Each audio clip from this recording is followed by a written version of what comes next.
As spring approaches, we eagerly anticipate warmer and longer days ahead. It is also the time that we start to think about spring cleaning our houses. But did you know that this is also a good time to start spring cleaning your life?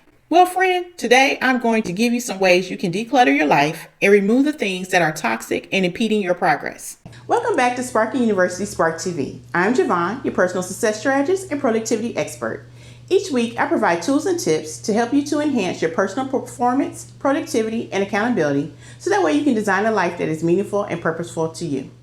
Spring is a season that symbolizes freshness and new beginnings. So what better time than now to declutter your life? First, declutter your inbox. Unsubscribe or delete unwanted email and filter the important ones. Toss bad habits. Stop doing the things that are not aligned with your goals or that are not good for you. Purge your documents.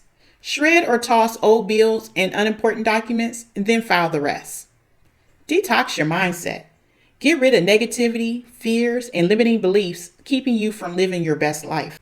Dump toxic relationships. Unfollow negative and unsupportive people on social media and in real life. Life is too short to spend time with people that don't build you up or make you happy. If you like this week's tools and tips, and if you're ready to design a life that is meaningful and purposeful to you, then subscribe to this channel and don't forget to hit that notification bell. You can also visit SPARKNUniversity.com for additional resources. So choose today to start living your life boldly, passionately, and purposefully. Thanks for watching, and I'll see you next week.